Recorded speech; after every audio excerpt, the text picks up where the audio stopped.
Hello সবাইকে, শুরু করছি আমার আরেকটি ভিডিও। গতকালকে আমার অনেকগুলো অর্ডার ছিল একসাথে, তো আমি একসাথে অনেকগুলো কেক বেক করে নিয়েছিলাম। এটা কিন্তু আমি সেকেন্ডবার বেক করছি। প্রথমে আমি আরও এরকম 4টা কেক একসাথে বেক করে নিয়েছিলাম। এখানে আমি 4 পাউন্ডের কেক একসাথে বেক করে নিয়েছি যেন আমার কাজটা একটু দ্রুত হয়ে যায়। তো আমি এই ভিডিওতে একটি 2 পাউন্ডের কেকের ডেকোরেশন দেখাবো। যদিও অনেকগুলো কেক থাকার পরও একসাথে এতগুলো ভিডিও আমি কখনো অ্যাড করি না, কারণ ব্যাপারটা অনেক মেসি হয়ে যায় এবং অনেকেই কিন্তু বুঝতে একটু কষ্ট হবে যে কী করছি, কী থেকে কোথায় যাচ্ছি। তো ওইটাই আর কি মেনটেন করার চেষ্টা করছি। তো আমি এখানে কেকটাকে ক্রিম করে দিচ্ছি। আমি এখানে একটি 6 ইঞ্চি মোল্ডে কেক বেক করেছিলাম।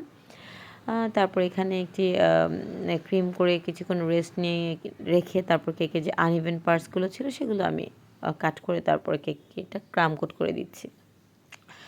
তো এখন ক্রাম কোট করে কিছুক্ষণ রেস্ট রাখবো। এই কেকটার কিন্তু দেখতে খুবই সুন্দর, ছোট একটা কেক, কিন্তু কেকের ডেকোরেশনটা খুব সুন্দর।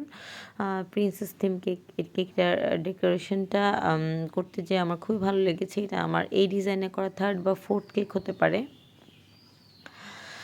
আমি কিন্তু এই ডেকোরেশনটা অনেক মানে উল্টাপাল্টা করে এই ভিডিওতে দিয়েছি। কিন্তু কিছু, কিছু ডেকোরেশন আমি আগেই করে রেখেছিলাম। যেমন ক্রাউনের ডেকোরেশনটা আমি অনেক আগেই করে রেখেছিলাম। কিন্তু ওইটার ক্লিপসটা আমি পরে দিয়েছি। তো যাই হোক, আমি এখন কেকে আসলে একদম ফাইনাল ফিনিশিং দিয়ে নেওয়ার চেষ্টা করছি ক্রিম দিয়ে।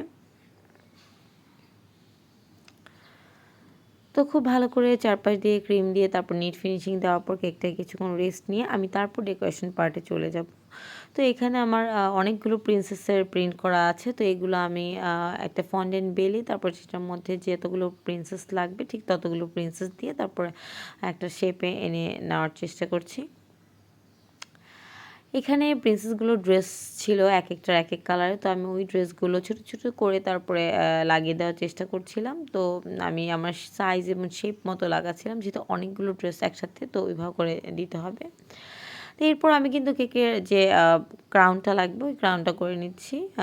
এই ক্রাউনটা অনেকেই করে থাকে, কিন্তু অনেকে এটার সিস্টেমটা জানে না। অনেকে দেখা যায় যে ক্রাউনটা করতে গেলে একটা সাইড উঁচু একটা সাইড নিচে এরকম হয়। তো এটা আসলে সিস্টেম হচ্ছে যে আপনার মোটামুটি একটু বড় করে ফন্ডেন্ট বেলে তারপরে আপনি এটার যে চারপাশ দিয়ে সমান একটা ভাবে কেটে নেবেন। তারপরে আপনি এটা